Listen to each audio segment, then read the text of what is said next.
SFI, DYFI, AILU सारे मिलकर जो है इस तरीके के धरने प्रदर्शन पूरे प्रदेश के अंदर कर रहे हैं। आपको मालूम है कि हिमाचल प्रदेश के अंदर जब वर्तमान सरकार सत्ता में आई थी, इसने जो कुछ गारंटियां दी थी उसमें से एक प्रमुख गारंटी जो है महिलाओं के लिए 1500 रुपये प्रति महीना देने की भी थी। और बाद में हिमाचल प्रदेश की सरकार ने इंदिरा गांधी प्यारी बहना सुख सम्मान निधि योजना के नाम से इस योजना को लॉन्च किया।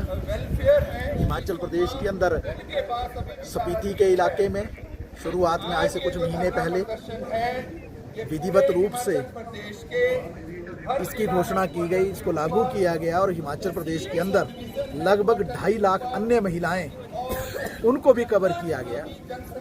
और चुनाव से पहले पूरे हिमाचल प्रदेश के अंदर इस योजना का विस्तार कर दिया गया। लेकिन दुर्भाग्यपूर्ण स्थिति ये है कि हमारे समाज के अंदर जो आधी आबादी है महिलाओं की, ये आधी आबादी जो है आर्थिक स्वावलंबन के मामले में आर्थिक रूप में पिछड़ी हुई एक श्रेणी है, जहाँ पर जो है महिलाओं को बहुत जो है आर्थिक साधन मुहैया होते नहीं हैं।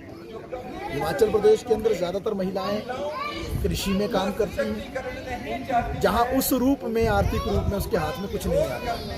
महिलाएं मनरेगा में भी काम करती हैं, लेकिन मनरेगा का रोज़गार जो है बड़ा सीमित है, पूरे दिन काम के मिलते नहीं हैं। और जब उसका एस्टिमेशन की जाती है बाद में, तो उसको पूरी दिहाड़ी भी नहीं मिलती है जो हिमाचल प्रदेश सरकार ने घोषित की है, उसको काट दिया जाता है और बहुत कम जो है पैसा महिलाओं को मिलता है। इसके अलावा अगर हम देखेंगे हिमाचल प्रदेश के अंदर सेवा क्षेत्र में भी महिलाओं की भूमिका बहुत कम है। जो उद्योग हैं वहाँ पर तो नगण्य है, एक तरह से बिल्कुल ना के बराबर है महिलाओं की भूमिका। तो ऐसे समय में ये जो योजना लाई थी प्रदेश सरकार ने, ये एक तरह से बहुत ही एक प्रगतिशील योजना थी, जिससे महिलाओं का आर्थिक स्वावलंबन हो सकता था, सशक्तिकरण हो सकता था, उत्थान हो सकता था।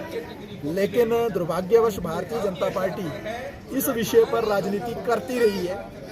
और ये वैसे भी मनुवादी सोच के लोग हैं, लेकिन दिखावा करते हुए कई बार नारी उत्थान और महिला सशक्तिकरण के नारे उछालते थे। लेकिन उनकी पोल खुली इस सारे मसले पर कि जब मॉडल कोड ऑफ कंडक्ट के नाम पर वे मुख्य निर्वाचन अधिकारी हिमाचल प्रदेश के पास पहुंच गए और इस योजना पर रोक लगाने की मांग की। और आज आप देख रहे हैं स्थिति क्या है, जहां हजारों लोगों ने फार्म भर दिए थे इस योजना के, जहां स्पीति और पूरे हिमाचल प्रदेश के अंदर हजारों लोगों के खातों में पैसे आना शुरू हो गए थे, उनको एकाएक रोक दिया गया।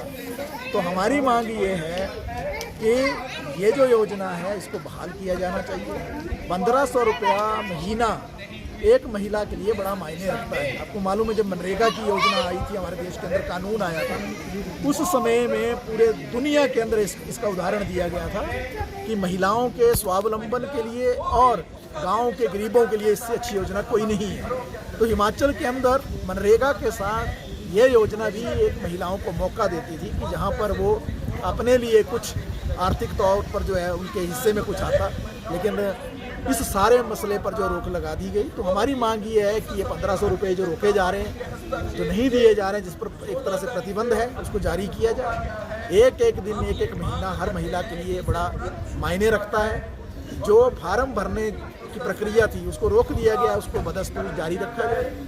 जो ये योजना, इस पर जो रोक लगाने की जो एक तरह से कवायद शुरू हो गई है और हुई है, उसको जो तुरंत बहाल किया जाए। इन सारे विषयों को लेकर हिमाचल प्रदेश के अंदर मुख्य निर्वाचन अधिकारी को हमने ज्ञापन दिए हैं, जगह जगह पर जो अधिकारियों के माध्यम से, शिमला के अंदर भी डीसी शिमला के माध्यम से ये ज्ञापन जो है मुख्य निर्वाचन अधिकारी को प्रेषित किया गया है। और ये मांग की गई है कि इस योजना को तुरंत जो है बहाल किया जाए। जो भी आर्थिक लाभ महिलाओं को मिल रहा था, उस आर्थिक लाभ को जो है कंटिन्यू किया जाए। सर, भाजपा का इस पर कहना है कि चुनावों में जो है इसका फायदा उठाया जा सकता है, ये शिकायत भी की गई थी, इस पर आप कह रहे हैं?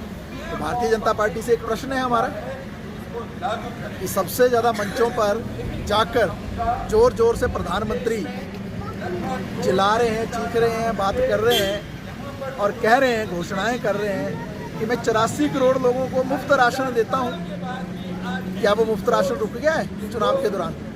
और रुकना भी क्यों चाहिए? रुकना भी क्यों चाहिए? किसी को जो आर्थिक लाभ मिल रहा है वो आर्थिक लाभ कभी भी नहीं रुकना चाहिए।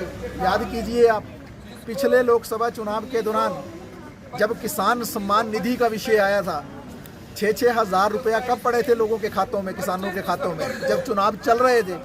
तो किसान सम्मान निधि तो पड़ेगी चुनाव के दौरान, राशन की योजना भी जारी रहेगी, दूसरी योजनाएं भी जारी रहेंगी।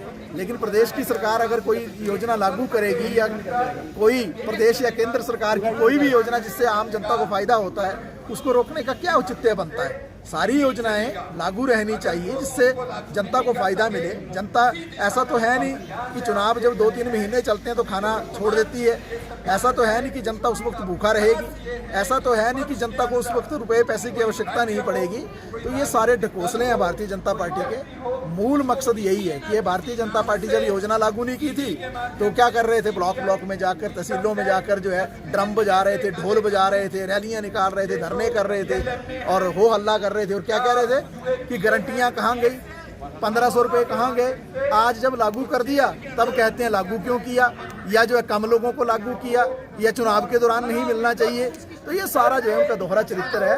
मूल बात यही है कि वो मनुवादी सोच के हैं, महिलाओं के विरोधी हैं वैसे भी, और इसलिए जो है ऐसी कोई भी योजना जब आती है तो भारतीय